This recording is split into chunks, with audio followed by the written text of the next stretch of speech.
Kalau percaya, kafir, keluar dari agama Islam.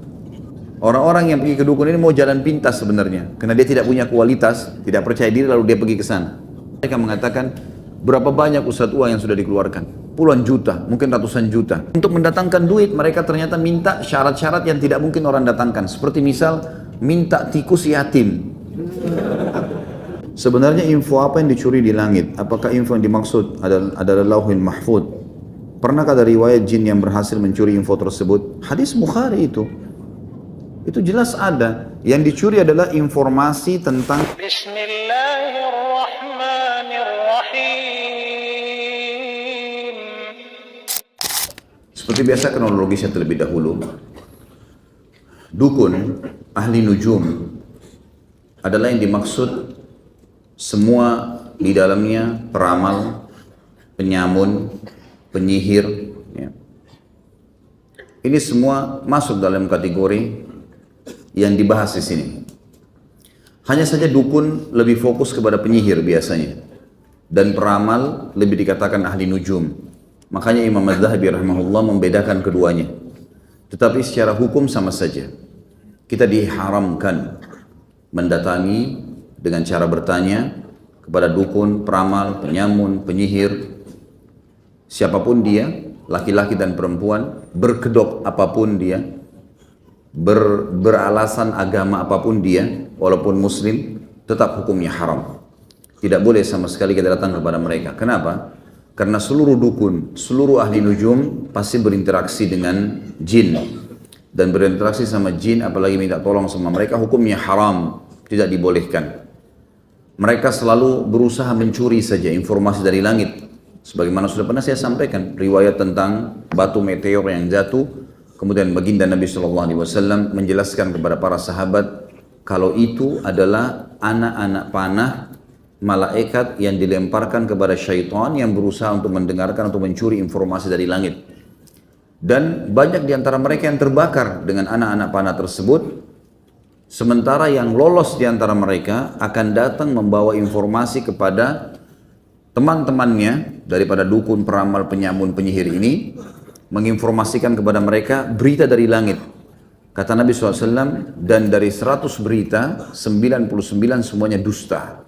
Hanya satu yang benar. Yang benar pun itu karena dia mencuri informasi dari langit. Kalau hadis ini sudah jelas bagi kita teman-teman dengan sanad yang sahih. Lalu untuk apa seseorang di antara kita masih pergi untuk meramal tangannya, meramal wajahnya, meramal nasibnya, dan bergantung pada nujum. Nujum adalah bintang-bintang. Seperti sekarang, dari kecil kita sudah dicekoki.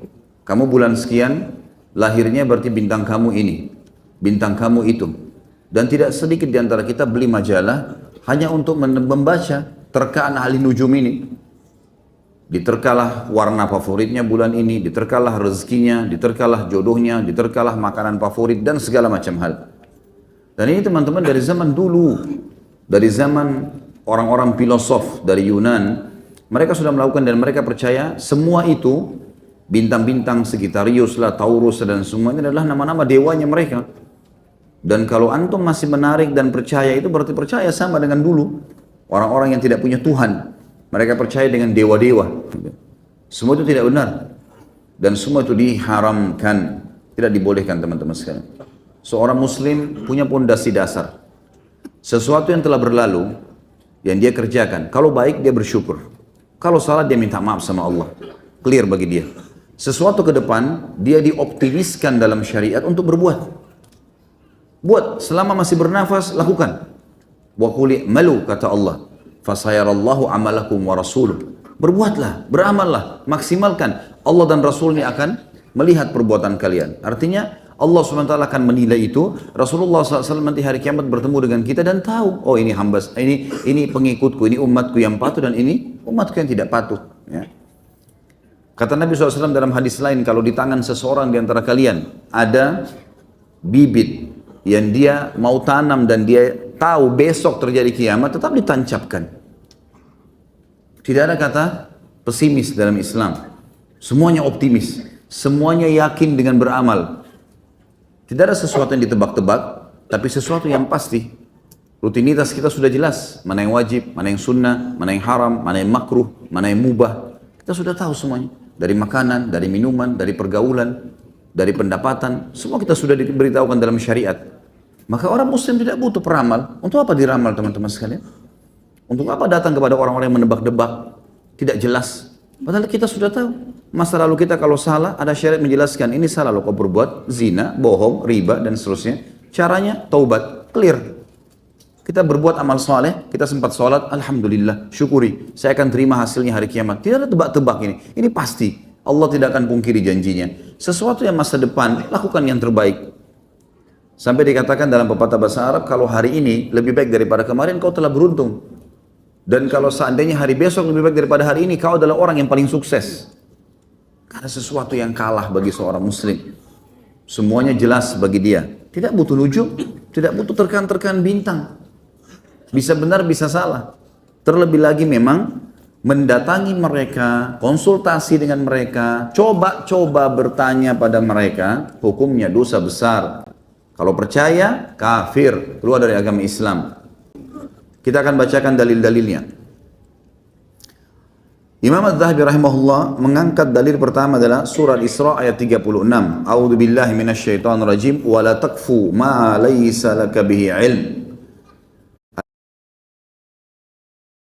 Ayat, dan janganlah kamu mengikuti sesuatu yang kau tidak mempunyai ilmu tentangnya. Maksudnya kata ulama tafsir adalah selain ilmu syar'i. Enggak usah diikutin. Sudah tidak jelas, tebak-tebak nasib.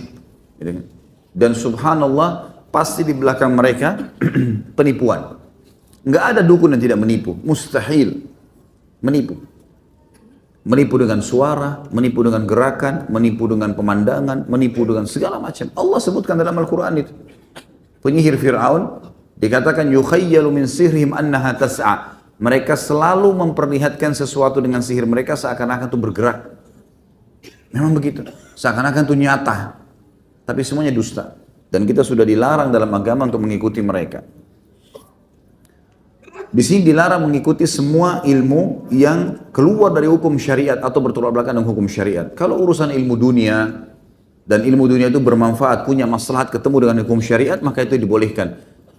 Sampai ulama membagi dua, mengatakan ada ilmu yang bermanfaat, ada ilmu yang tidak bermanfaat atau mendatangkan dosa. Ilmu bermanfaat adalah ilmu syariat atau semua ilmu yang bermanfaat bagi manusia, pengetahuan umum dan seterusnya. Tapi ilmu yang haram adalah ilmu sihir, ilmu ahli dukun, ya, nujum, yang memang mereka bekerja sama dengan para jin yang diharamkan dalam syariat berinteraksi sama mereka. Allah sengaja buat tidak kelihatan supaya jangan berteman, jangan bergaul, jangan menikah, tidak usah dipanggil. Kalau datang, diusir. Gak ada hubungan sama kita. Dan saya sudah pernah bilang teman-teman sekalian, jangan lintas alam. Gak perlu lintas alam. Kita manusia, ini alam kita sekarang. Inilah makanan kita, inilah udara kita, inilah cara kita membangun bangunan. Beginilah Allah memberikan kepada kita. Tidak perlu lintas alam. Hewan kalau mau makan, dia terekam mangsanya, baru dia makan mentah-mentah. Manusia nggak bisa. Nggak usah lintas ke alam hewan, kita jijik nantinya. Alam kita tidak. Diberikan perasaan, diberikan ilmu oleh Allah, sehingga kita masak, kita berikan garam, kita berikan ini, kita berikan itu, supaya kita bisa rasa beda. Jin pun begitu, alamnya berbeda.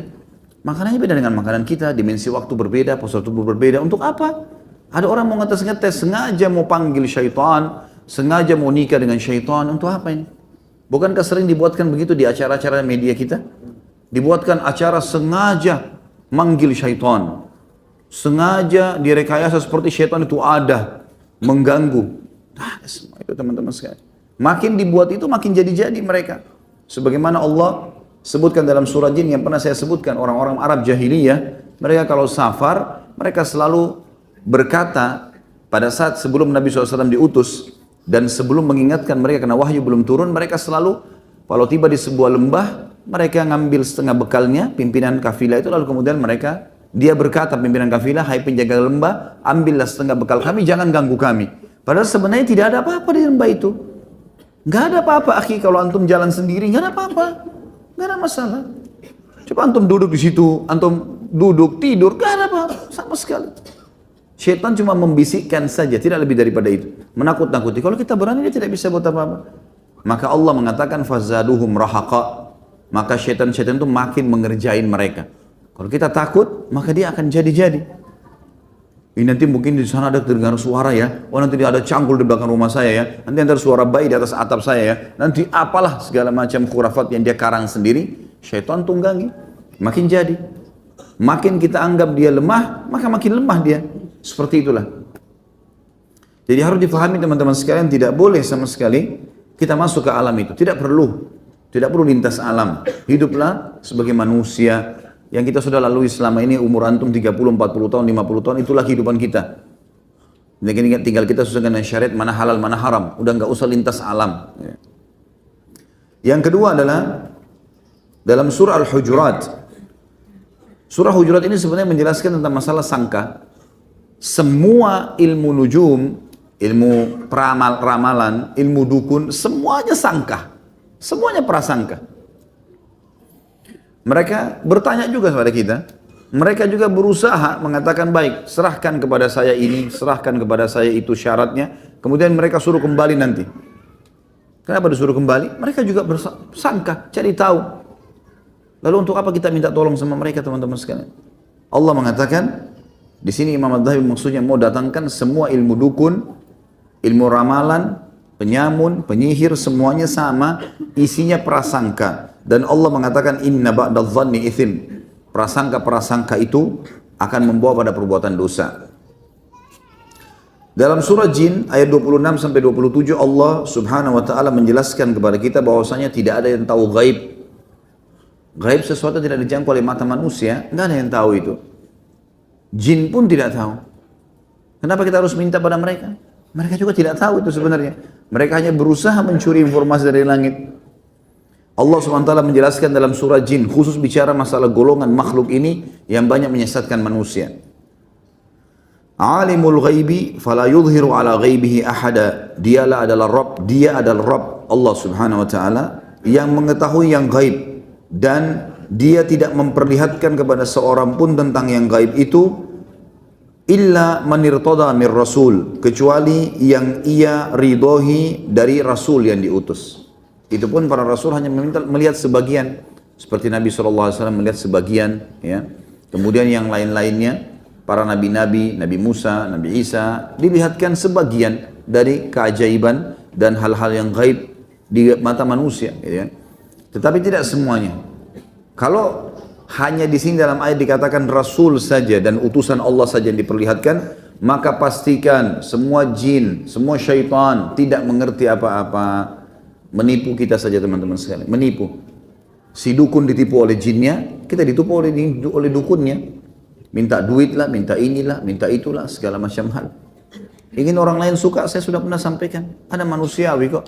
Tutur kata yang santun, tatapan mata yang syahdu, pengorbanan, memberi hadiah. Manusia suka. Untuk apa lintas alam pakai tenaganya jin, buat orang lain paksa supaya suka dengan kita? Nggak perlu. Tunjukkan kualitas kita sebagai manusia. Ingin naik jabatan, cari kualitas, pelajari ilmunya. Untuk naik menjadi manajer dari jabatan saya sekarang, apa yang saya harus lakukan? Tanya di perusahaan itu. Untuk prestasi ini apa yang saya harus lakukan? 1, 2, 3, 4, 5, catat, kejar, pelajari, lakukan. Insya Allah akan dapat tuh. Alam manusia.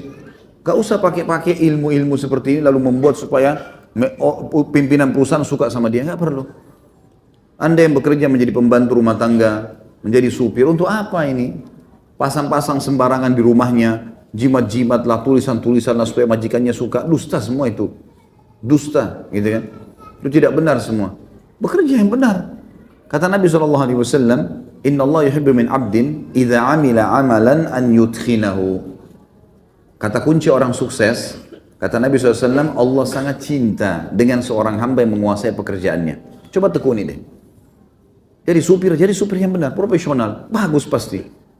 Jadi montir yang benar, pembantu yang benar, gitu kan? Pegawai yang benar, manajer yang benar, pemilik perusahaan yang benar, bermuamalah dengan manusia dengan cara baik. Tunjukkan kualitas, maka akan aman insya Allah. Orang-orang yang pergi ke dukun ini mau jalan pintas sebenarnya, karena dia tidak punya kualitas, tidak percaya diri lalu dia pergi ke sana. Gak ada gunanya. Gak ada gunanya sama sekali. Kalau dukunnya mati, cari dukun lain. Kalau tidak sukses, sudah dibayar sekian banyak, rata-rata semuanya yang pernah ke dukun dan mengaku pada saya di pengajian, dan akhirnya mereka tinggalkan, alhamdulillah, mereka mengatakan berapa banyak ustadz tua yang sudah dikeluarkan. puluhan juta, mungkin ratusan juta. Dari sekian banyak permintaan, mungkin satu dua, itu pun secara kebetulan memang. Bukan karena dukun-dukun ini, kebanyakan ditipu.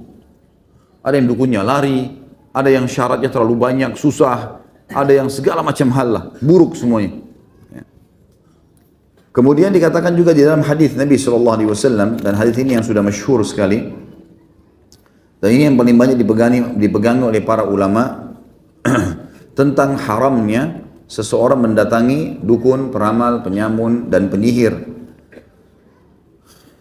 Sabda Nabi SAW, "Man ata arrafan aw kahinan fasaddaqahu bima yaqul faqad kafara bima unzila ala Muhammad sallallahu alaihi wasallam." Barang siapa yang mendatangi tukang dukun, peramal, penyamun, penyihir, dan seterusnya, lalu membenarkan apa yang dikatakannya. Oh iya, ini nanti kamu dalam 3 hari akan begini, kamu 1 minggu akan begini, orang ini pasti akan begini. Dia percaya. Mempercaya, bertanya dosa besar, percaya bisa pada kufur. Dikatakan kalau dia percaya apa yang dikatakan oleh dukun, peramal, penyamun itu, maka dia telah kafir dengan wahyu yang diturunkan kepada Muhammad sallallahu alaihi wasallam. Dan isnadnya sahih, diriwayatkan oleh Auf dan Ibnu Sirin dari Abu Hurairah radhiyallahu anhu. Juga ada hadis yang lain. Mungkin kalau yang pegang buku kita langkahi satu hadis, ada hadis di bawah riwayat Imam Muslim, "Man ata arrafan fa sa'alahu an syai'in fa saddaqa lam tuqbal lahu salatun arba'ina yauman." Barang siapa yang datang kepada seorang tukang ramal lalu bertanya padanya tentang sesuatu lalu membenarkannya, maka tidak diterima baginya suatu salat pun selama 40 hari. Dan ini maksud sudah pernah saya jelaskan, 40 hari ke belakang. Hangus 40 hari. 2 kali ke dukun 80 hari, hitung sendiri. Kalau sepanjang umurnya pergi, habis semua pahalanya. Dan kalau sudah sholat tidak diterima, amalan yang lain kira-kira diterima? Nggak bakalan. Sholat itu tolak ukurnya. Karena sholat awal amal dihisab hari kiamat. Kalau dia aman, aman semuanya. Kalau dia salah atau dia kurang, maka mengganggu amal yang lain. Gitu kan? Kalau sholat tidak diterima, berarti yang lain tidak diterima. Itu maknanya. Gitu kan? Untuk apa ini teman-teman sekalian? Alhamdulillah Allah mudahkan kita fasilitas, tinggal berdoa, angkat tangan ke langit, sampaikan kepada pencipta langit dan bumi, pencipta manusia yang sedang kita sukai, pencipta makanan yang sedang kita sukai, pencipta pekerjaan yang sedang kita sukai, semuanya Allah yang ciptakan. Minta kepada dia, Allah lunakkan, Allah berikan insya Allah. Nggak ada yang mustahil. Kenapa harus melalui dukun-dukun ini? Mereka sudah dibayar, Allah SWT tidak butuh dibayar. Allah malah murka kalau kita tidak minta doa. Maka kuatkan tauhid teman-teman sekalian, bertauhid, mengisahkan Allah SWT, selalu hanya bergantung pada Allah. Ingat selalu riwayat, kalau para sahabat sendal mereka putus, angkat tangan ke langit mengatakan, "Ya Allah, sendal saya putus, gantikan." Saking kuatnya hubungannya dengan sang pencipta Allah. Dan ini kekuatan tauhid seseorang. Apapun teman-teman sekalian, lagi naik motor, ban motornya pecah, ya Allah bantulah. Allah mudahin tuh nanti ketemu tempat tambal yang baik dan cocok seterusnya. Lapar, ya Allah mudahkan tempat makan yang paling tepat buat saya. Bermunajat sama Allah SWT. Dan setiap saat Allah nggak ada syaratnya, gitu kan? Kita bisa di jalanan, kita bisa di tempat tidur, kita bisa lagi duduk, lagi makan, teringat orang tua yang meninggal, langsung kita bisa doakan. Nggak butuh pergi ke dukun, nggak butuh bawa syarat. Dan dukun ini aneh-aneh ya, aneh-aneh perbuatannya mereka. Untuk mendatangkan duit biasanya memang sengaja minta syarat-syarat yang tidak masuk di akal. Ada seorang syekh menulis hasil surveinya kepada dukun-dukun yang ketangkap basah di Saudi, kemudian dihukum penggal. Pengakuan-pengakuan dukun-dukun ini aneh-aneh. Jadi untuk mendatangkan duit, mereka ternyata minta syarat-syarat yang tidak mungkin orang datangkan. Seperti misal, minta tikus yatim. Oh iya, betul. Antum bisa baca di buku, salah seorang syekh, saya lupa penulisnya, judulnya itu Membongkar Praktik Sihir dan Perdukunan. Terbitan Pustaka Tazkiyah, kecil, mungkin 12-15 ribu harganya. Dalamnya ada banyak gambar-gambar. Minta kulit monyet yang berwarna hitam ada coklatnya, minta telur yang 2 warna, minta, orang mustahil. Antum cari, nggak mungkin dapat, gitu kan? Kalaupun dapat dia bilang, oh bukan yang seperti ini. Lalu bagaimana caranya? Nanti saya datangkan, bayar 5 juta. Lebih baik 5 juta masukin di masjid. Atau pakai makan, sama teman-teman traktir dapat pahala. Ngapain kasih dukun? Kemudian kata Nabi SAW di dalam hadis yang lain, Yaqulullahu ta'ala, Allah juga ta'ala berfirman yang maha tinggi, asbaha min ibadi mu'min wa kafir. Faman qala mutirna bi fadlillah fadzalika mu'minun bi kafirun bil kawkab. Wa man qala mutirna bi nawi kadza fadzalika kafirun mu'minun bil kawkab. Pernah satu hari dalam hadis Bukhari Muslim, baginda Nabi SAW bangun pagi, sholat subuh berjamaah, hujan deras. Selesai salam, hujannya berhenti, reda. Kata Nabi SAW, Jibril datang membawa wahyu sekarang. Datang nih, ada berita sampai saya.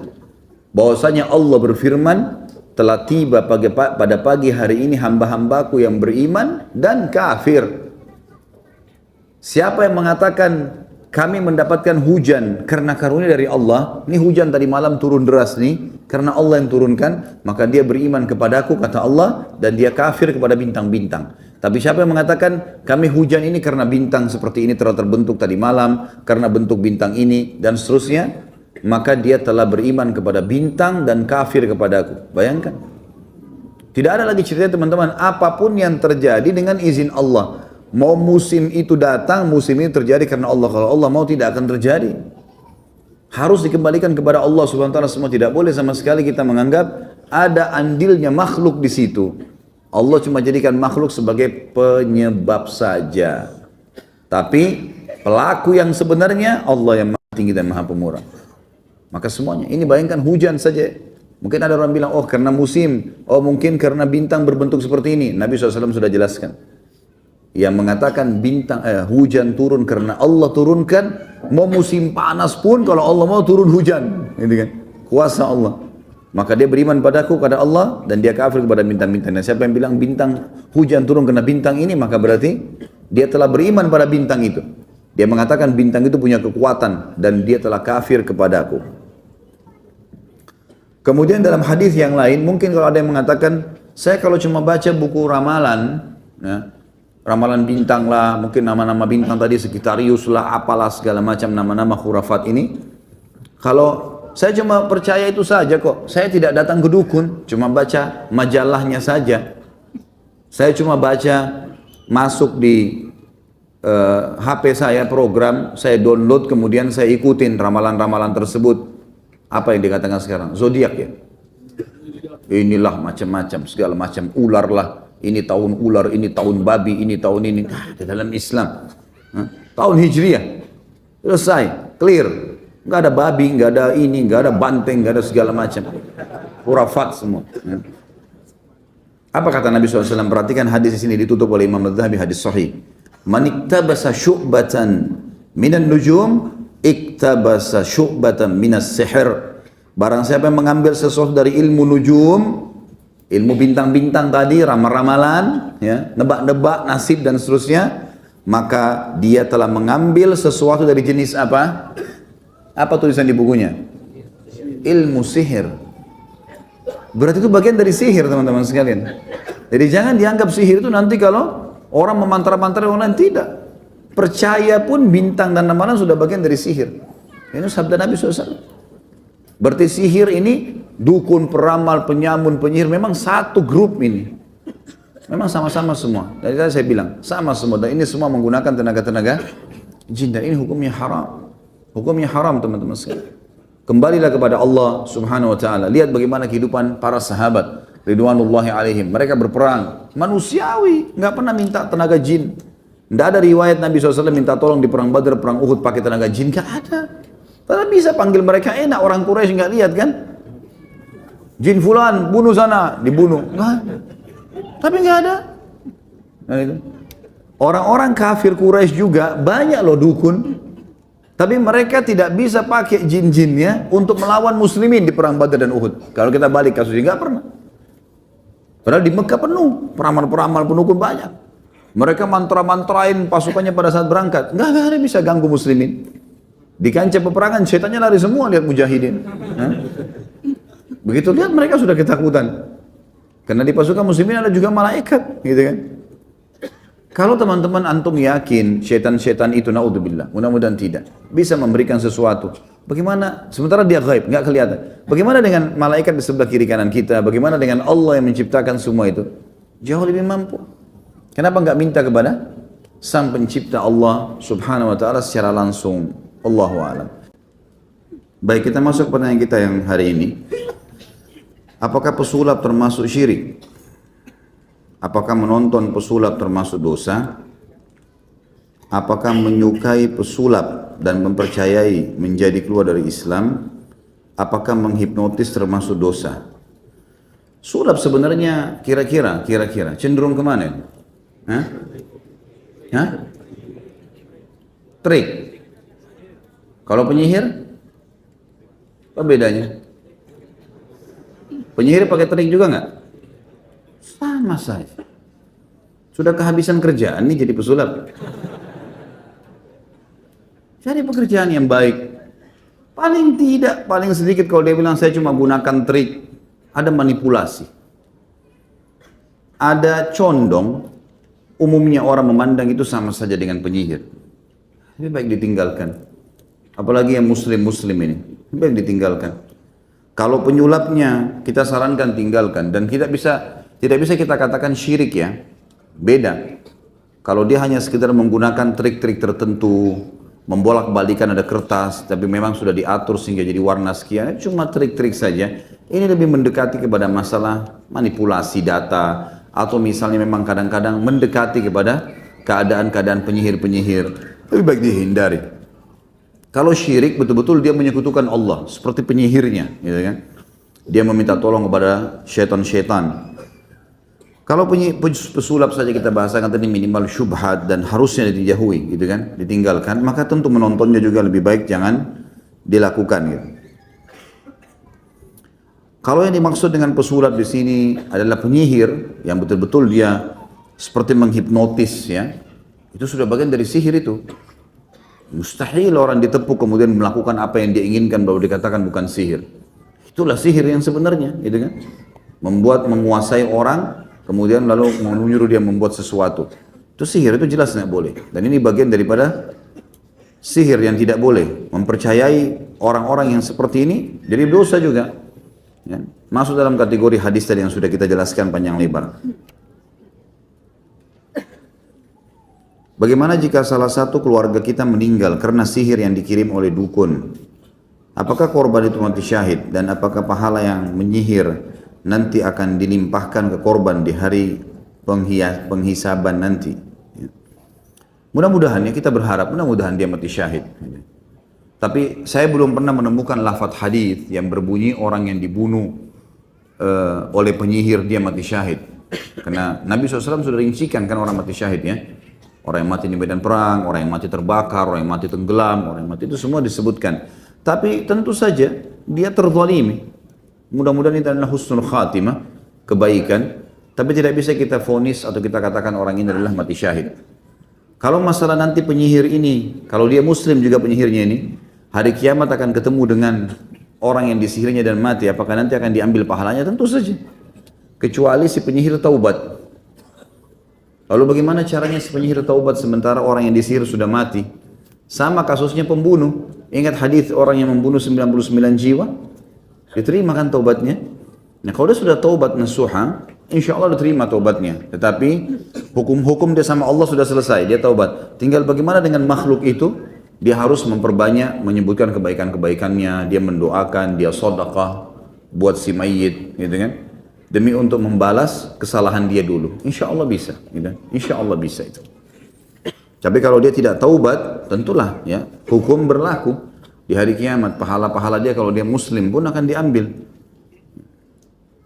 Tapi itu kalau penyihirnya masih punya pahala. Allahu a'lam. Penyihir, syirik, bisa keluar dari Islam. Pahala apa yang mau diambil? Apakah kita bisa terhindar dari sihir yang dikirim oleh dukun jika kita menjaga 5 waktu sholat dan zikir saja? Mudah-mudahan, insya Allah. Ya. Insya Allah bisa. Saya pernah ceritakan, kalau saya tidak salah ya, saya ingatkan kembali ada seorang syekh di Saudi menceritakan seseorang dukun yang taubat, kemudian dia menceritakan bagaimana dulu dia menyihir seseorang anak muda dan tidak bisa tembus selama 3 tahun. Kemudian dia sudah taubat orang ini, lalu dia ceritakan, dia bilang, setelah saya konsultasikan dan saya tanyakan saya cari tahulah kenapa anak muda ini nggak kena sihir. Maka pengakuan semua syaitan yang bekerja sama dia, kalau anak muda yang sedang disihir itu yang tidak bisa tembus sihir itu, setiap habis sholat wajib selalu baca ayat kursi. Sunnah Nabi SAW baca ayat kursi kan? Karena kata Nabi SAW, siapa yang membaca ayat kursi selepas sholat wajib, sholat 5 waktu, maka tidak ada yang menghalangi antara dia dan surga kecuali kematian. Ya. Nah ini ternyata menjadi penghalang, tameng. Itu saja semua amal soleh insya Allah. Zikir pagi sore yang kita baca, kita sering membaca mu'awwidhat, ya, qul a'udzu birabbil falaq, qul a'udzu binnas. Ini akan menjadi tameng yang sangat kuat. Dia tidak bisa masuk, tapi dia akan bisa masuk kalau orang itu terus berusaha dan di saat-saat kita lalai. Di saat-saat kita lalai. Ya. Lalu teman-teman sekalian, untuk masalah sihir ini saya sarankan hindari semua fasilitas yang bisa membuat mereka menguatkan sihirnya. Seperti contoh, banyaknya orang di antara kita sering pajang fotonya di profil, pajang foto di sana sini yang tidak ada perlunya gitu. Maka itu bisa diambil dan dijadikan sebagai bahan sihir. Gitu.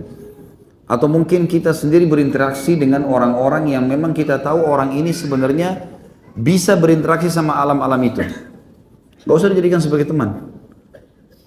Jadi memang kita jaga jarak sama mereka. Jangan ada masalah, jangan ada konflik supaya jangan mereka buat sihir itu. Walaupun kita tidak takut, kalau terjadi insya Allah kita hadapi karena kita punya ruqyah, ada pengobatan syariah yang bisa kita lakukan. Tapi kita menjaga lebih baik daripada mengobati. Ya. Kita menjaga kesehatan lebih baik daripada mengobati penyakit pada saat kita sudah sakit. Maka ini lebih baik kita hindari interaksi sama orang. Jadikan semua teman-teman kita, sahabat-sahabat kita memang orang-orang yang beriman kepada Allah, yang sudah tahu hukum-hukum syar'i. Seperti antum misalnya teman-teman ikhwah dan akhwat sudah hadir di pengajian, itu teman-teman kita. Yang buruk-buruk memang masih awam, yang tidak mengerti, jangan jadikan sahabat ini. Karena mereka sangat rentan sekali bisa berhubungan dengan dukun-dukun. Sedikit sakit hati, dukun yang bermain. Cinta ditolak, dukun bermain. Ini apa ini semua? Dukun-dukun terus gitu. Bagaimana dengan orang-orang yang mengaku ustadz atau kiai? Apa ini? Mereka memakai ayat-ayat Al-Quran dalam meramal. Ini dari mana ini? Ayat Al-Quran dipakai meramal. Saya belum pernah temukan ada Al-Quran bisa dipakai meramal ini. Kalau ini pun dilakukan sama dia, dan ternyata ayat-ayat Al-Quran itu, dia biasanya gini, umumnya dukun-dukun dan penyihir itu, mereka kalau mau mengelabui pasiennya, kalau orang ini ada sedikit condong ke agama, dia ingin dengarkan baca ayat, misalnya qul a'udzu birabbil falaq, dia keraskan sedikit suaranya di situ. Nanti kalau sudah masuk ke mantranya, suaranya hilang. Disembunyikan sama dia. Sehingga orang terkelabui seakan-akan, oh ini juga baca ayat. Padahal sebenarnya bukan itu. Mereka menyihir. Yang saya tahu, alhamdulillah, para ustadz, para kiai yang benar-benar Rabbani, patuh kepada Allah subhanahu wa ta'ala, memahami agama ini yang benar, tidak mungkin mereka pakai Al-Quran untuk meramal. Mustahil. Karena Al-Quran bukan ramalan. Al-Quran sebuah informasi pasti. Nggak ada yang tidak jelas. Umat sebelum kita, kejadian yang sedang kita lalui, apa yang akan terjadi akan masa depan. Semuanya jelas. Yang berlalu sudah dibuktikan tentang kaum-kaum yang disiksa oleh Allah, gitu kan. Kemudian ada situs-situsnya, ada peninggalan-peninggalan seperti Fir'aun, ya, seperti Namrud, banyak peninggalan, ada peninggalannya. Kemudian yang terjadi sekarang, syariat yang kita sedang terapkan ada, kita tahu mana hukum halal haramnya Allah, lalu yang masa depan ke surga neraka juga sudah disampaikan. Nggak ada ramalan di situ. Untuk apa dia pakai meramal nih? Itu sudah jelas ini cuma menunggangi istilah suci ustadz atau kiai. Saya melihat ini istilah ini sangat luar biasa ya. Istilah ini adalah istilah yang kita anggap orang itu sudah sampai pada tingkat sangat dekat dengan Allah, punya ilmu agama sehingga kita berikan gelar ini. Sayang sekali ya kalau ada orang yang menyalahgunakan ini kemudian tidak ditindaklanjuti, mestinya di follow up, ditindaklanjuti dan diperingatkan, bahkan dicabut gelar dari dia. Dari mana dia dapat gelar-gelar ini? Jangan terlalu murah diberikan kepada semuanya orang ini. Jadi Allah alam yang saya tahu tidak mungkin. Kalau dia betul-betul ustadz atau kiai yang benar, dia tidak mungkin jadikan Al-Quran sebagai alat ramalannya. Bolehkah kita minta untuk diruqyah? Saya sudah pernah jawab ini ya. Tidak ada masalah. Enggak ada masalah. Ya. Kalau ada pendapat yang mengatakan hadis 70.000 dari umatku tidak masuk surga tanpa hisab, di antaranya yang tidak minta diruqyah, itu pendapat yang mengatakan bahwasanya ini maksudnya memang tidak minta untuk diruqyah. Tapi ada pendapat lain yang mengatakan tidak, bukan itu yang dimaksud. Yang dimaksud di sini tidak minta diruqyah berhubungan dengan kata-kata sebelumnya, tidak tatayyur, tidak menggantungkan nasib pada benda, tidak bertato, kemudian tidak minta diruqyah. Ya. Jadi memang dia berhubungan dengan penyampaian sebelumnya. Artinya ini memang ruqyah yang dimaksud adalah ruqyah secara etimologi, bahasa. Semua bacaan yang ditiupkan namanya ruqyah. Mantra pun dibahasakan ruqyah. Seperti dalam hadis yang lain dikatakan ar-ruqa wat-tama'ima wat-tiwala syirkun. Ya. Ar-ruqa jamak daripada ruqyah. Mantra-mantra yang disebutkan, kemudian tamaim dan tiwala, kalung, jimat yang digantungkan adalah syirik. Adalah syirik. Jadi mana etimologi di sini? Kalau ruqyah syariah tidak sama sekali, itu pengobatan yang Nabi SAW ajarkan. Gak mungkin kita bahasakan ini tidak boleh diminta. Kalau orang sakit terus gimana? Gak mungkin kan gitu. Nabi SAW pernah diruqyah waktu disihir oleh Lubab bin A'sam. Kita harus bisa lebih bijaksana memahami masalah. Allah alam, dan saya cenderung dengan pendapat kedua, gitu kan? Gak ada masalah. Mungkin kalau ada orang cuma iseng saja, tidak ada apa-apa, tapi coba-coba ruqyah saya coba, mungkin ini perlu dinasihatin gitu kan, tanpa sebab. Tapi kalau orang sudah sering ketindian, sering mimpi buruk, ribut terus rumah tangga suami istri, sering mimpi digigit ular, ada tanda-tanda sihir yang ada pada dia, tidak bisa ditunda ini. Harus bicara sama orang ahlinya, kemudian diruqyah. Nggak bisa enggak ini.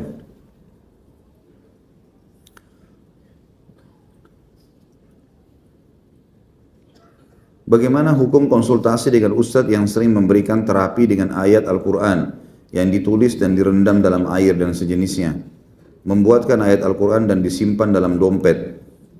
Tidak pernah Nabi SAW ajarkan ini. Saya mau tanya teman-teman, pernah antum temukan riwayat Nabi SAW suruh para sahabat atau mau perang Uhud, perang Badar, tulis-tulis ayat di baju, tempel supaya kebal? Banyak orang Islam lakukan itu. Tulis ayat-ayat dianggap itu bisa kebal. Kalau itu baik pasti sudah didahului kita oleh para sahabat.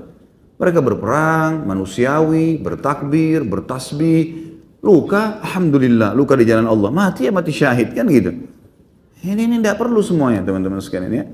Tidak perlu. Ayat-ayat Al-Quran di zaman Nabi SAW ada, ditulis di lapak kurma, gitu kan? Ada, tapi tidak pernah dicelupkan ke dalam gelas, dalam air gitu. Yang ada, kalau dalam metode ruqyah memang ayat Al-Quran dibacakan ke dalam air lalu ditiupkan, itu ada.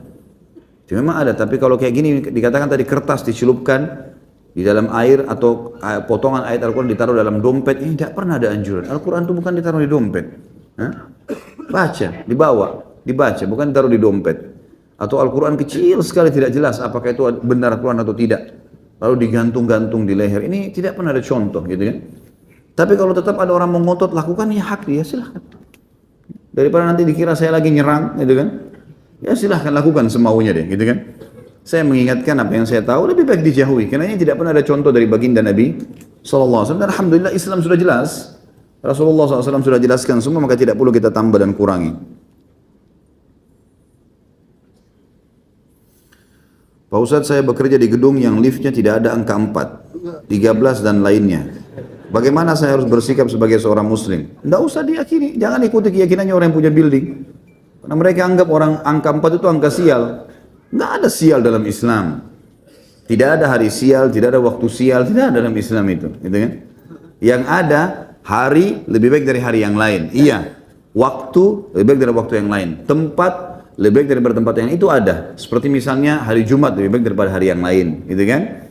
Itu jelas. Sepertiga malam lebih baik daripada waktu-waktu yang lain sepanjang hari. Mekah dan Madinah, Aqsa lebih baik daripada tempat yang lain. Itu ada. Tapi sial nggak ada.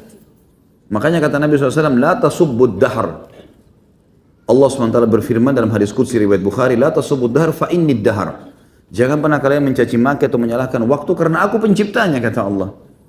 Jangan katakan sial. Gitu kan? Hari Selasa dianggap di Indonesia hari sial. Nggak benar ini. Jadi kalau ada orang kecelakaan hari Selasa, nah kan hari Selasa.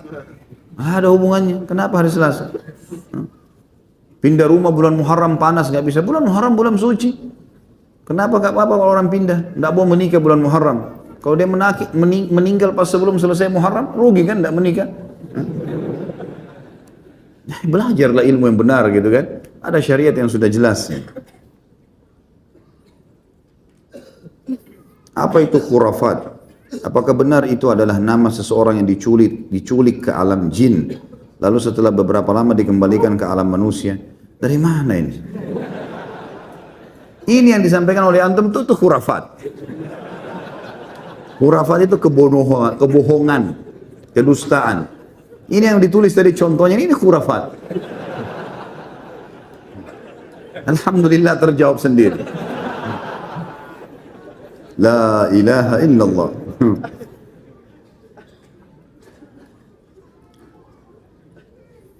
Kedua orang tua saya sudah tidak pernah tidur seranjang semenjak saya SMP hingga saya kuliah. Apakah ini perbuatan jin atau dukun? Allahu a'lam. Bisa saja. Bisa dari jin, bisa dari mereka sendiri. Mereka tidak mau lakukan. Tanya. Anda sebagai anak tanya. Kenapa ayah nggak kumpul sama ibu? Kenapa begini? Kadang-kadang ada orang subhanallah begitu, dipermainkan oleh syaitan. Kalau apakah itu gangguan syaitan, perjuangannya itu bisa jadi. Tapi apakah itu sihir? Ini Allahu a'lam. Ini harus ditanyakan. Makanya kalau teman-teman yang biasa terjun di alam ruqyah ini tahu, mereka tanya dulu sebelum ruqyah itu, tidak langsung spontanin seorang di ruqyah, ditanya dulu. Mungkin masalah kejiwaan, mungkin masalah apa ya? Ada sesuatu yang tidak disenangi gitu kan? Dari perilaku pasangan, tapi karena demi anak-anak akhirnya tetap tinggal serumah tapi tidak sekamar, tidak juga cerai. Yang jelas ini was-was syaitan. Tapi apa itu gangguan jin dalam arti kata sihir? Ini Allah alam. Dikonsultasikan dulu, tanya. Kalau ada tanda-tanda itu, misal setiap kali, misal ibu antum tanya, ibu kenapa? Kalau dia bilang, saya setiap kali lihat ayah kamu selalu benci. Itu contoh, itu tanda-tanda ada sihir. Ada sihir berarti. Tanpa sebab, tiba-tiba benci, tidak suka, atau melihatnya jelek sekali. Padahal sebenarnya tidak seperti itu. Nah, itu semua tanda-tanda. Maka harus ditanyakan. Ini untuk menjawabnya butuh dikonsultasikan kedua orang tua. Antum tanyakan dulu, kemudian baru bicarakan pada teman-teman yang sudah ahli di bidang masalah ruqyah. Sebenarnya info apa yang dicuri di langit? Apakah info yang dimaksud adalah Lauhul Mahfuz? Pernahkah ada riwayat jin yang berhasil mencuri info tersebut? Hadis Bukhari itu. Itu jelas ada. Yang dicuri adalah informasi tentang kejadian keesokan hari. Saya sudah pernah jelaskan itu kan. Jadi kalau besok ini mau terjadi apa, malam ini Allah yang maha tinggi dan maha suci menyampaikan kepada pemikul arsy. Pemikul arsy lalu menyampaikan kepada seluruh penghuni langit. Maka penghuni langit membagi tugas, menjalankan tugas masing-masing dari malaikat. Yang mengatur kadar udara, kadar air, yang mencabut ruh, yang meniupkan ruh, yang segala macam, mengurus lautan, mengurus pohon-pohon, populasi manusia, populasi hewan-hewan. Ini kan butuh pekerjaan. Ini butuh orang, butuh yang mengurusnya. Itu tugasnya malaikat semuanya. Antum baca dalam surah dalam surah nomor 77 dan 79 menceritakan tentang masalah Al-Ma'arij dan Al-Buruj kalau nggak salah ya, menceritakan tentang masalah malaikat-malaikat ini. Mereka memang mengambil alih semua itu. Jadi syaitan ini mencuri informasi itu. Besok hujan di sana, besok ada yang mati, besok gempa. Lalu dia sampaikan kepada dukun-dukun menyampaikan kepada manusia supaya bisa mendapatkan keuntungan dunia. Itu maksudnya. Bukan Lauhul Mahfuz. Tidak ada hubungannya sama Lauhul Mahfuz. Lauhul Mahfuz itu tidak bisa sama sekali dijangkau oleh jin-jin itu. Saya melihat di YouTube penyihir atau dukun dipenggal kepalanya Ustaz. Karena dukun penyihir tidak diminta pertaubatannya. Apakah benar Ustaz? Iya. Siapapun dalam Islam yang kepergok sedang praktek perbuatan dosa besar, yang dosa besar itu memang hukum syar'inya kena kisos. Kepergok lagi mencuri, maka hukumnya dipotong tangannya. Kepergok lagi berzina, hukumnya dirajam kalau sudah nikah atau dicambuk. Hukumnya lagi bakar menyan, lagi nyihir orang, ketangkap. Ya semua hukum. Dan ini semua memang kisos. Pencuri kepergok, masukkan penjara, diproses. Walaupun dia taubat, tetap dipotong tangannya. Pezina tadi ditangkap, masuk penjara. Sementara diproses dia taubat, tetap dirajam. Ini terjadi di zaman Nabi SAW. Ada sahabat atau sahabat sudah taubat kepada Allah kan, tapi tetap dirajam. Karena kepergok kasusnya. Sama dengan penyihir. Kepergok ini nggak pakai diminta taubat memang. Dia taubat urusan dia sama Allah, tapi kisah tetap berjalan karena kepergok. Yang tidak dihukum itu kalau orang tidak kepergok. Dia pernah jadi penyihir lalu dia taubat. Dia pernah berzina lalu dia taubat. Itu antara dia dengan Allah subhanahu wa ta'ala. Dan kalau ada hak makhluk dia harus kembalikan. Tukang urut bayi langganan istri saya pernah bercerita kalau dia dalam membenarkan urat saraf dibantu oleh jin. Apakah dia bisa disebut dukun? Dan apakah hadis tentang 40 hari sholatnya tidak diterima berlaku? Iya. Semua interaksi sama jin sama dukun. Cuma mungkin level-level dukun berbeda-beda gitu kan. Mungkin ada yang lebih banyak menggunakan jin. Jadi Di alam dukun ini teman-teman sekalian, dalam penyihir ini, makin dia mengabdi sama iblis, naudzubillah, maka makin banyak pengikutnya atau pasukannya dari jin atau syaitan yang membantu dia. Yang paling tinggi para penyihir dan dukun ini kalau mereka mengikrarkan kufur kepada Allah di depan iblis. Naudzubillah, dia menyebutkan kalimat kufur, mengufuri Allah subhanahu wa ta'ala dan beriman pada iblis. Ini akan diberikan oleh iblis sekian banyak syaitan yang akan membantu dia. Ada dukun-dukun yang di bawahnya, misal dia hanya datang ke gua bersemedi di lautan segala macam, minta panggil-panggil penjaga inilah, penjaga itulah, dewa inilah, segala macam bahasa yang diucapkan sama dia. Maka ini kalau syaitannya datang, kemudian syaitannya memanggil dia, mengeluarkan suara, akhirnya dia ketemu, akhirnya dia interaksi dan seterusnya. Ini juga penyihir. Ada juga penyihir yang mungkin dia hanya belajar dari temannya, cara menaklukkan lawan jenis, karena itu kan banyak sihir mahabbah namanya. Bagaimana membuat lawan jenis suka, gitu kan? Nah itu dia cuma belajar dari temannya, lalu dia praktekin, lalu dia juga buka praktek. Nah, maka ini semua juga penyihir sama dengan ini. Ya, dia menggunakan tenaga jin untuk mengurut orang, sama. Dan ini umumnya sebenarnya untuk melekatkan si pasien agar selalu ketagihan, ya, dan interaksi sama dia. Makanya teman-teman, terutama akhwat kita, hati-hati kalau masuk di salon-salon umum, gitu kan? Karena banyak sekali di antara mereka itu yang masalah luluran, yang masalah ini, pijat segala macam ini, hati-hati. Karena kadang-kadang memang mereka orang awam tidak ngerti. Mereka pakai ilmu-ilmu sihir ini kemudian untuk menarik supaya konsumen itu kembali lagi. Sama juga dengan untuk kecantikan, pasang susuk segala, nggak usah. Terimalah yang Allah kasih. Pakailah sesuatu yang alami, yang memang manusiawi, krem misalnya, ya, apalah istirahat cepat, mungkin minum sari buah-buahan, yang memang banyak kan. Alhamdulillah di YouTube sekarang itu banyak sekali cara perawatan ini secara alami, perawatan ini secara alami, dan kalau dilakukan memang benar. Nah itu memang benar, ilmiah gitu. Nah itu yang diikutin.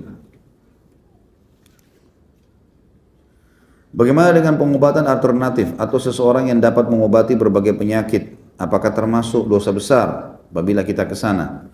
Saya tidak bisa memvonis langsung semuanya ya, tapi umumnya bahasa alternatif ini butuh dilihat kembali. Biasanya digunakan pengobatan alternatif oleh orang-orang yang kita lihat keadaannya. Kalau dia memang model-modelnya dukun, gitu kan, ya sudah berarti dia kedukun. Karena pengobatan alternatif ini kadang-kadang juga dipakai. Ya, misalnya kalau orang mungkin ada orang yang tukang urut, murni biasa saja dia ngurut urat, memang dia refleksi, ya. Nah, kemudian dikatakan dia pengobatan alternatif, tidak ada masalah. Kalau tidak ada pelanggaran agama, boleh-boleh saja. Boleh-boleh saja masalah itu. Tapi kalau yang dimaksud sini adalah betul-betul dukun, nah ini tidak boleh. Jadi ini butuh dirincikan. Bagaimana dengan perkiraan atau ramalan cuaca? Dalam hal ini ada lembaga pemerintah, yaitu BMKG. Apakah hal tersebut sesuatu yang keliru? Tentu di sini bahasa ramalan, ini mungkin bahasa ramalannya yang mungkin mengganggu kita ya, tanda kutip ya. Padahal sebenarnya kalau seseorang sesuai dengan ilmu pengetahuan manusia, besok sudah masuk hujan karena mendung terjadi begini-begini secara ilmiah. Itu bukan ramalan itu. Bukan ramalan itu. Sebenarnya itu ya mungkin bisa lebih baik perkiraan, bahasanya lebih baik. Karena ramal ini dalam bahasa agama memang sensitif sekali, gitu kan. Saran saya lebih baik diganti. Kan saya juga tahu kalau salah perkiraan cuaca kan bisa dipakai ya. Nah itu lebih tepat perkiraan, tidak ada masalah. Tapi ramalan ini memang sudah masuk ke alam-alam yang tidak benar tadi, ya. Alam-alam orang-orang yang tidak pintar dan seterusnya ini harus dijauhi. Bagaimana menyikapi pawang hujan? Ini dukun, penyihir. Jangan dipanggil. Taruh telur di belakang rumah, taruh keris, taruh segala supaya nggak hujan. Jinnya yang jaga rumah itu. Untuk apa? Ada acara hujan, biarin hujan, akhi. Rahmat dari Allah. Kenapa? Pasang tenda, gitu kan. Masuk dalam ruangan. Kalau lebat sekali hujan, tunda hari lain. Bisa. Jangan dipanggil. Pawang hujan ini dukun. Nggak boleh sama sekali. Haram dalam Islam. Walaupun mereka pakai bacaan-bacaan Al-Quran ya, jangan dipercaya.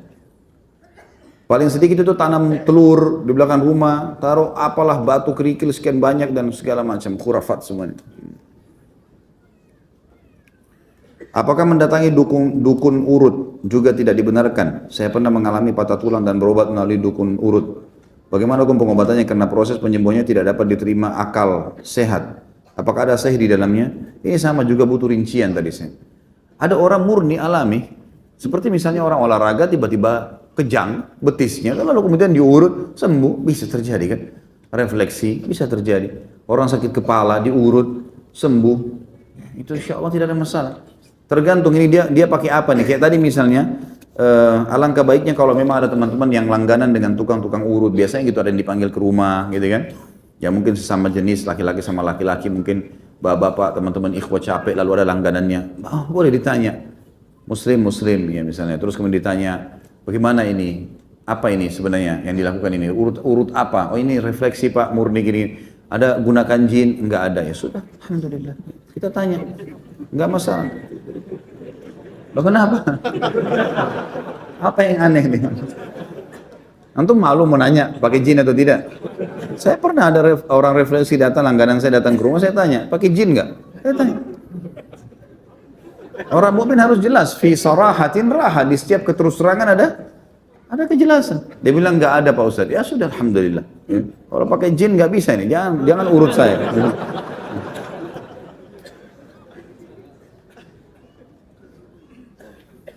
Bagaimana solusi untuk menghentikan kebudayaan yang bertentangan dengan syariat? Saudara saya ini dua pertanyaan ya.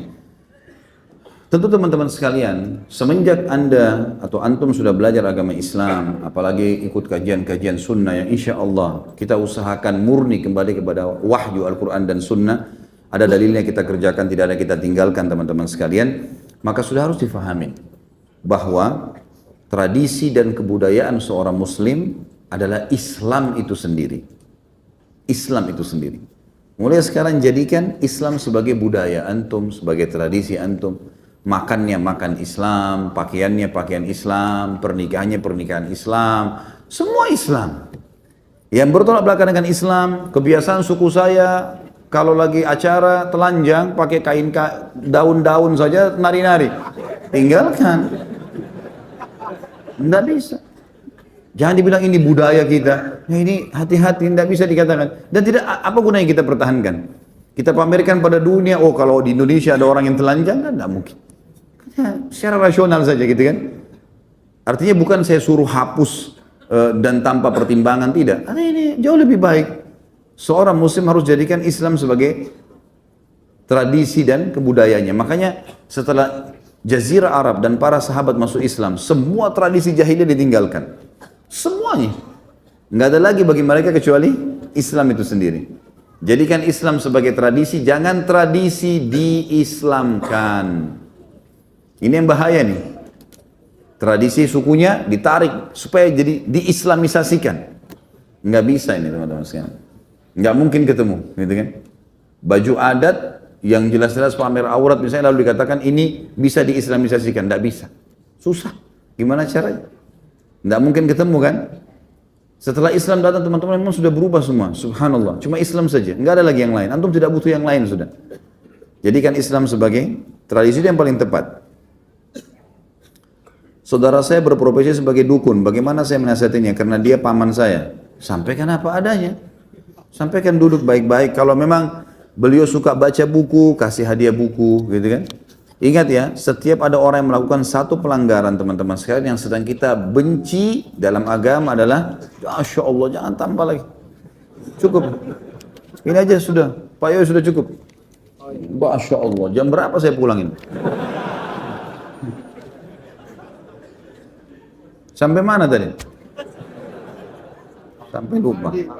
Baik. Jadi kalau misalnya paman, beliau suka baca buku. Karena gini teman-teman, setiap ada orang berbuat salah, tadi saya bilang, yang kita benci perilaku salahnya ya.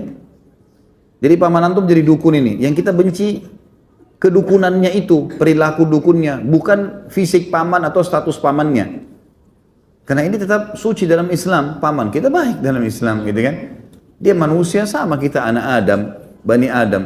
Dia juga butuh hidayah. Maka perilakunya. Makanya kalau kita menasihatin orang, kita sedang nasihatin perilakunya, bukan dianya.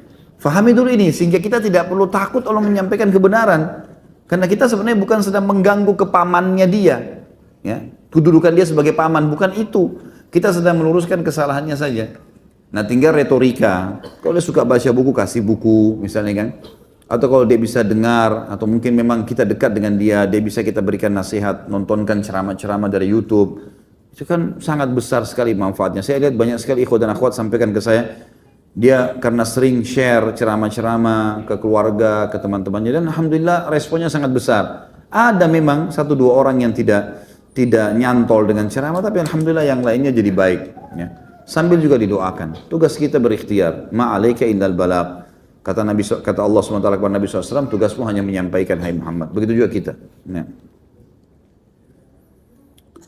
Ibu saya suka tiba-tiba menangis dan ketakutan. Dia merasa di hadapannya ada ular dan dia merasa ada di hutan. Pertanyaan saya, apakah itu sihir? Apa ada solusinya? Apa sihir dapat membunuh? Di tempat saya ada seseorang yang sakit dan mati karena sihir. Tentu saja sihir itu. Kalau sudah sampai pada tingkat itu sihir. Jelas dan harus berobat. Solusinya ruqyah. Ruqyah syariah saya sudah pernah dan saya sering pandukan. Bisa beli buku Pustaka Ibnu Umar kecil, buku kecil Rp10.000 dan pernah saya bawain contohnya di sini. Judulnya Doa-Doa Ruqyah. Beli buku itu, kantongin, baca. Baik suruh ibu baca sendiri atau antum yang bacakan. Ibu dengerin saya ya, kemudian bacain. Insya Allah itu akan dengan niat baik. Ingin menyembuhkan itu bisa. Apakah sihir bisa membunuh? Sihir bisa menjadi penyebab terbunuhnya seseorang, tapi matinya seseorang karena ajal. Makanya ada orang kena sihir sampai 20 tahun, 30 tahun nggak mati-mati karena memang ajalnya belum datang kan. Dia bisa menjadi penyebab seperti tabrakan menjadi penyebab orang mati, tapi dia bukan mati karena tabrakannya, mati karena ajalnya. Karena pada saat itu walaupun dia tidak tabrakan dia akan mati. Begitu keyakinan seorang mukmin, tapi ini bisa jadi penyebab saja. Saya melihat di acara TV ada acara menafsirkan mimpi. Bagaimana hukum ini? Apakah mereka termasuk dukun? Beda ya. Saya tidak tahu acara ini seperti apa, tapi ada ilmu takbir mimpi itu ada. Takbir mimpi dan ini memang harus ahlinya. Kalau yang saya tahu, ini memang harus level-level para ulama-ulama ini. Bukan orang sembarangan ini. Karena ada sabda Nabi SAW, jangan kalian ceritakan sembarangan mimpi kalian pada seseorang karena bisa terjadi seperti dia takbirkan. Jadi nggak boleh kita mimpi tadi malam misalnya atau nanti malam, kemudian besok kita main cerita sembarangan sama teman. Udah jangan. Ceritakan kepada ahlinya, para ulama, dan ulama pun tidak sembarangan ya. Di kalangan tabi'in saja banyak sekali ulama-ulama besar, tapi tidak pernah saya pribadi, mungkin sebatas ilmu saya ya, saya tidak pernah menemukan dari kisah Atha bin Abi Rabah, Sa'id bin Musayyab, kemudian beberapa ulama lain seperti Iyas al-Muzani dan yang lainnya, tidak pernah saya temukan mereka menakwilkan mimpi, tapi saya temukan ada di antara mereka yang menakwil mimpi dan itu tidak banyak, seperti Hasan Basri dan Muhammad bin Sirin rahimahumullah. Ini ada di antara mereka memang yang tugasnya itu. Memang mereka punya ilmu di situ dan ini harus dalam sekali ya. Orang penakwil mimpi itu harus betul-betul memahami Al-Quran, memahami hadis Nabi SAW. Karena semua mimpi-mimpi itu akan dikembalikan kepada dalil-dalil ini. Seperti Hasan Basri pernah kedatangan dua orang yang mimpi azan. Lalu Hasan Basri bilang kepada keduanya, berikan saya waktu seminggu. Hasan Basri suruh datang Jumat depan, waktu itu hari Jumat. Lalu Hasan Basri selama seminggu telusurin. Ditemukanlah orang yang pertama ini muadzin di masjid. Dia mimpi azan dan dia muadzin. Yang satu ternyata ditelusuri oleh Hasan Basri, diam-diam ditemukan orang ini terkenal suka mencuri barangnya orang. Maka pada saat datang Jumat depan kata Hasan Basri kepada muadzin, kau akan haji tahun ini. Sesuai dengan firman Allah, wa'adzim fin nas yaumal hajjil akbar. Ada kalimat wa'adzim fin nas. Dan kumandankanlah, panggillah orang untuk haji, mengerjakan haji. Gitu kan? Ini waktu Allah SWT berfirman kepada Ibrahim AS. Kemudian yang kedua kata Hasan Basri, kau akan mencuri dan akan dipotong tanganmu. Sesuai dengan firman Allah dalam surah Yusuf. Wa'adzana mu'adzinun ayyatuhal iru innakum lasarikun. Dan memanggil, dikumandangkanlah suara untuk memanggil saudara-saudara Yusuf bahwasanya kalian mencuri. Dan terbukti betul seperti apa yang Hasan Basri takwilkan terjadi. Ibnu Sirin lebih dalam menjelaskan masalah takwil mimpi dalam buku beliau, memang khusus itu. Judulnya memang takbir mimpi, ya. Saya temukan di Indonesia sudah diterjemahkan. Saya tidak ingat itu hari penerbitnya apa, tapi ada seperti kamus mimpi. Cuma saya tidak menyarankan ikhwah membeli dan akhwat buku ini, karena nanti akhirnya setiap mimpi buka kamus itu, ya. Mimpi sedikit buka lagi, mimpi sedikit buka lagi. Tapi di pembukaannya saya kasih ilmunya dalam situ tuh ada pembukaan disampaikan Ibnu Sirin. Orang yang menakwil mimpi itu ada kriterianya, hafal Al-Quran, tahu Al-Quran, hafal isinya, tahu hadis Nabi SAW sehingga dia bisa pertemukan, gitu kan?